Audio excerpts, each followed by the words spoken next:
This is a talk on the astrological predictions for this year. I'd like to I'll go back very slightly, just simply because we had that whole December 21st, 2012. So I will cover that a little bit because it's so recent and we may not all know the astrology on that. It is a super interesting year, just like last year was, the Mayans didn't have this 21st of the 12th, 2012 for nothing. It was, as we all probably could just tell from our everyday lives, a very important year. And I actually feel as if this year is going to be a little bit more important in that we were beginning the build-up. These things in astrology, they take years. The evolutionary process of man, it takes eons. And we're also impatient with, we want total consciousness transformation tomorrow, or today, sorry, today, actually yesterday. So we have to be a little bit patient. And I will show you basically in this talk how we have a window now that basically started last year on the 24th of June, and goes through till March 2015. And this is the window really that's important. It's not really so much what happens next month. It's looking at it from that broader picture and seeing that we are in this 3-year period really where I think we will see momentum change. And we may touch a little bit on what that could look like. What's happening with this chart of today is it actually gives us an idea of this picture I want to share with you of this 2012 to 15 window. And thank you very much, it was very nice. So basically, the main 3 planets of these 3 years, and in fact, always throughout history, are the 3 outer planets, because they're the transpersonal ones. The closer you get, when you're in Moon and Venus and Mars and Mercury, they're talking about you, how you think, how you feel, what you're going to do today, right? And as you go out, then you get Jupiter with its 12-year cycle, and Saturn going out further, and then you get Uranus, which takes 84 years to go around. And then you get Neptune, which takes 184.7 years to go around. And Pluto, 248 years to go around. So Pluto sticks in one sign for 20 years. So it's very important. And all 3 of those major outer planets have just begun, really, like new signs. So Pluto basically now is here in Capricorn, and you can see, even if you don't know anything about astrology, that everything is like an arrowhead pointing towards it, basically going, Pluto, Pluto, that's what it's doing. And that's exactly how it is for these next 3 years. So it's quite nice that it's like that. And then we've got Neptune here, which you can see is also at the top of this massive movement of lines between Saturn and the Moon and the Sun, Mercury, Chiron, Neptune, Mercury and Mars, all up there, and all in Pisces. So any Pisces in the room? Yeah. It's going to be a super important year for you guys. Relationship between Saturn and Pluto, Moon and Pluto, and that's quite it means that the transformational moves that Pluto brings us can actually come in some kind of consolidated way, some active way that makes change happen and stick. Makes change really. Saturn brings in limitation. There's all this huge world like Neptune will bring us. There's just infinite opportunities and infinite possibilities. And Saturn constricts and limits and says, okay, well choose. Which one are you going to do? That's why when you get your Saturn return when you're 28, 29, from the million options that you could do up to that point, you suddenly start finding, oh, I'm going to do that.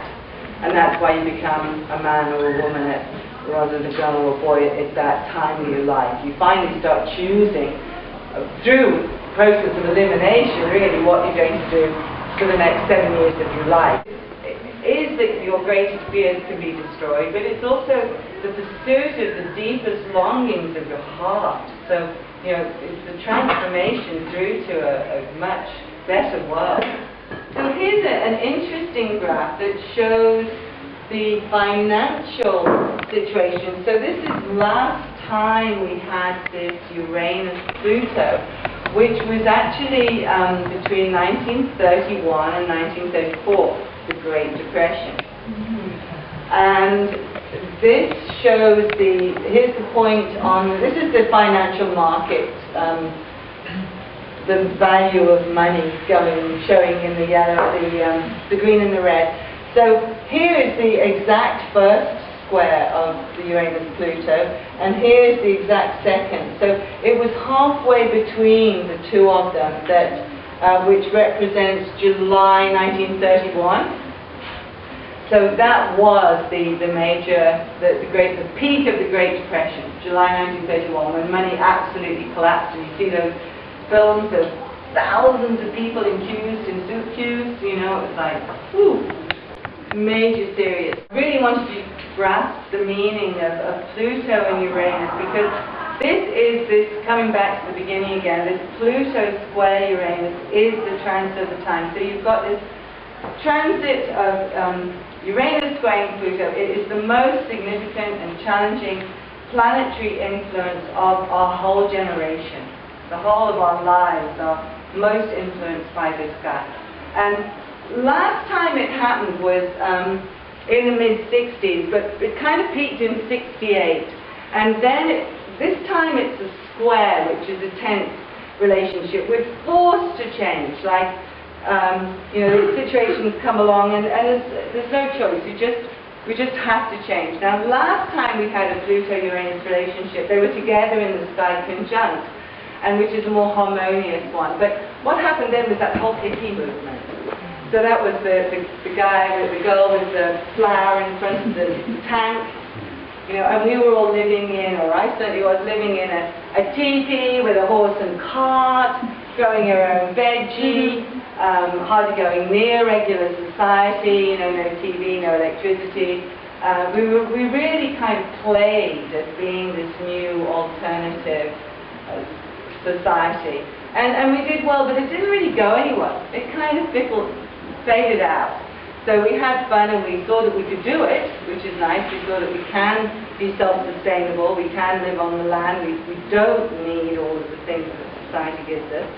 We educated our kids at home, we did quite well. So that was the move then, and that gives you an idea. Now we're being forced into doing that. So what was kind of fun last time, we may well have to do it now. So I really do say it is important to find your community, have your alternative energy system in place, have your own water system, get your veggies in the garden, do whatever you can to make that real, because it could be that we really need it. In Pisces, we had Marx and Engels publish their Communist Manifesto, which was very much, again, this grassroots for the people thing. And I've seen there's a few debates recently on, can capitalism as a system still work? And there was even something on normal TV looking again at communism, like obviously that's not the way to go, but are there some elements that we could take out of that? And the other thing that happened then was spiritualism got really huge. Even Queen Victoria was into it. Seances and Annie Blavatsky and that whole thing. That was Neptune in Pisces last time. The next time we have a relationship between these two, Uranus and Pluto, is 2045, when they oppose each other. So it really is only a generational thing. I won't be alive then. So there are 7 exact Uranus-Pluto squares between June 2012 and 2015, and that is totally unique. Having looked at astrology since I was 15, I see that when you get a major transit in your life, like you might have in your own personal chart, Uranus square Pluto, you're going to get that 3 times max. It goes over and then it goes back and it goes over and it's out. Occasionally in my life I've had transits where I've had 5 times, and they're the ones where it's hard for me to get that lesson. I'm really stuck in that area of my life, and I'm going to need 5 goes at it to really change and transform and get the message. So on the first time you get a transit, the issue is brought up and you look at it, and you start to see it clearly. The second time it comes up, you begin to deal with it, you work it out in some way. By the third time in your life it comes up, then finally you'll get some resolution and you'll see the unconscious issues in your life, and you'll be able to drop it so it doesn't need to come up again.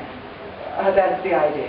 So planetarily, we get, I've never ever seen it ever before, 7 runs of this Uranus-Pluto, planetary-wise. Like, wow, we really need to change. And of course it's not going to be easy. I mean, how can it be?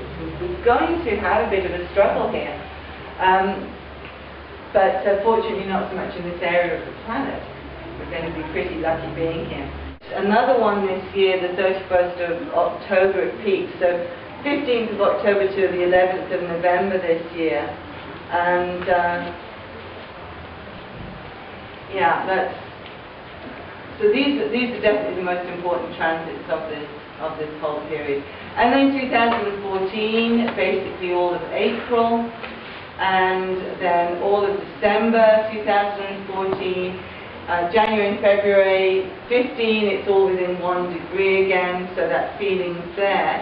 But then the final last time is the 17th of March at peak. So basically, it'd be very interesting to see, what is the world looking like by April 2015.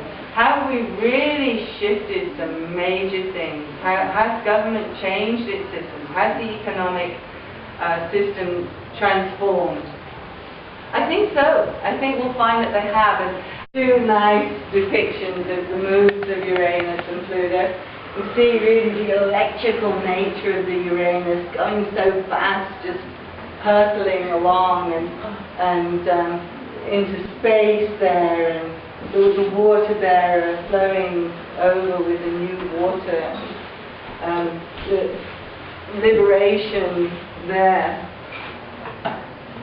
And then Pluto, it's the moth, the catalyst, the moth turning into a butterfly, the transformation, the tower in the tarot card, like burning, everything falling down, so you can get the birth of the new pretty sexy lady in the middle.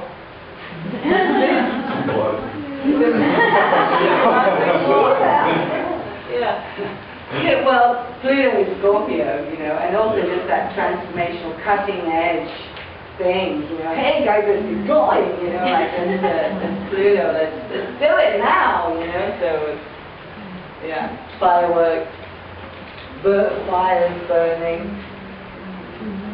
Yeah, Australia, although Australia is going to be not hit in terms, like America looks like it may start getting into, as the powers that be start tightening up, it may be that there's a lot more demonstrations and things start happening in the States, and that people are locked up in FEMA camps. It could all get a bit sticky there.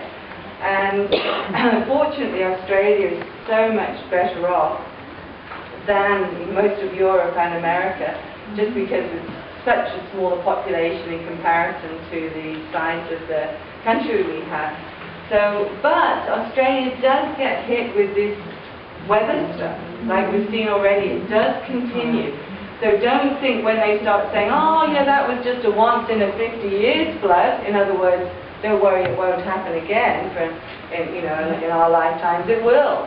We are going to get, in these next few years, continuing fires, continuing floods, continual rain and monsoons.